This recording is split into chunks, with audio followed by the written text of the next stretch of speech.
राजस्थान के नागौर से सांसद और राष्ट्रीय लोकतांत्रिक पार्टी के मुखर नेता हनुमान बेनीवाल ने एक ऐसा बयान दे डाला जिसने पूरे राज्य में सियासी भूचाल ला दिया। राजस्थान की सियासत उस वक्त गर्मा गई जब नागौर सांसद हनुमान बेनीवाल ने वीर राजाओं पर मुगलों से समझौता करने और अपनी बेटियों के विवाह करने जैसे गंभीर आरोप लगा दिए। उनके इस बयान से राजपूत समाज आक्रोशित हो उठा और करणी सेना समेत कई संगठनों ने इसे ऐतिहासिक तथ्यों का अपमान बताया। हमारे पूर्वजों एवं क्षत्राणियों पर एक बार फिर अभद्र टिप्पणी की गई और वो भी जननायक द्वारा, राजस्थान के सांसद हनुमान बेनीवाल द्वारा यह अभद्र टिप्पणी की गई है। शीघ्र ही घोषणा की जाएगी इसे मुंह तोड़ जवाब देने की। अब यह बयान चुनावी रणनीति है या इतिहास के पन्नों को फिर से खंगालने की कोशिश, यह बहस का विषय बन गया है। एक ओर राजपूत गौरव की बात हो रही है तो दूसरी ओर भ्रष्टाचार के आरोपों ने प्रशासन की भी नींद उड़ा दी है। आइए जानते हैं हनुमान बेनीवाल के बयान पर प्रतिक्रिया देते हुए राजपूत समाज के महासचिव केवी सिंह ने क्या कुछ कहा। सुनते हैं उन्हीं की जुबानी। देखिए, बड़ा दुर्भाग्यपूर्ण है। एक हनुमान बेनीवाल कोई अपने पर्सनल कैपेसिटी में अगर इस बात को कहते तो कोई विशेष बात नहीं थी, लेकिन एक सांसद नागौर जो राजस्थान का सबसे बड़ा जिला है उसका प्रतिनिधित्व करते हुए एक व्यक्ति अगर इस तरह की बात बोलता है तो बहुत खेदजनक है, बहुत दुखद है। मैं कड़े शब्दों में इसकी भर्त्सना करता हूं। उनको शायद ज्ञान नहीं है। पहली बात तो उनकी नॉलेज का स्तर उन्होंने ये बयान देके अपना स्तर दिखा दिया है।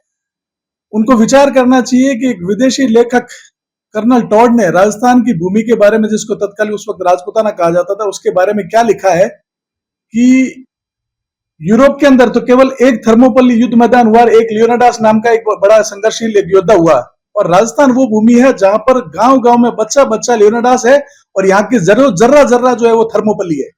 ये इस राजपुताना का, इस राजस्थान का वो इतिहास रहा है। 1200-1300 सालों से निरंतर राजा, राजपूत, योद्धा, सभी समाजों के जो मजबूत लोग थे, संघर्षशील थे, उन्होंने देश के लिए, अपनी माटी के लिए, अपने स्वाभिमान के लिए, गाय के लिए, हिंदुत्व के लिए और अपनी मर्यादा के लिए और सर्व समाज के लिए निरंतर संघर्षरत रहते आए हैं।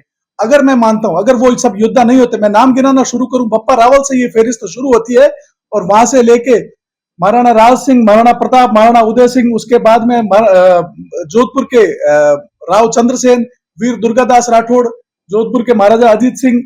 आप उसके बाद में अगर राजस्थान के रणबांकुरों की आजादी की भूमिका में भी देखें तो उसमें भी राव गोपाल सिंह खरवा, इस प्रकार के बहुत से अनेक योद्धा हुए। राव अमर सिंह राठौड़ नागौर के, जिन्होंने मुगलों से लेकर जितने भी विदेशी आक्रांता थे उनसे बहुत बहुत बड़े तरीके से संघर्ष किया और अपनी इस भूमि को और अपने स्वाभिमान को बचाने का भरसक प्रयास किया। मेरा यह मानना है, अगर उन योद्धाओं को, उनके योगदान को अगर आप एक बार के लिए हिस्ट्री से अगर हटा के देखें तो आप पाएंगे अगर ऐसा हो गया होता तो आज राजस्थान की भौगोलिक और सामाजिक ताना बाना छिन्न भिन्न हो चुका होता। जो सामाजिक व्यवस्थाएं हम आज देख पा रहे हैं शायद ऐसी संभव ही नहीं थी। अगर वो नहीं होते तो ये संभव नहीं था कि इस प्रकार से हम शांतिपूर्ण तरीके से अपने हजारों वर्षों की परंपराओं को निभाते हुए आज हम इस कायम रहते इस भूमि पर, ऐसा संभव नहीं था। हनुमान बेनीवाल का यह स्टेटमेंट निसंदेह बहुत ही खेदजनक और निंदनीय है।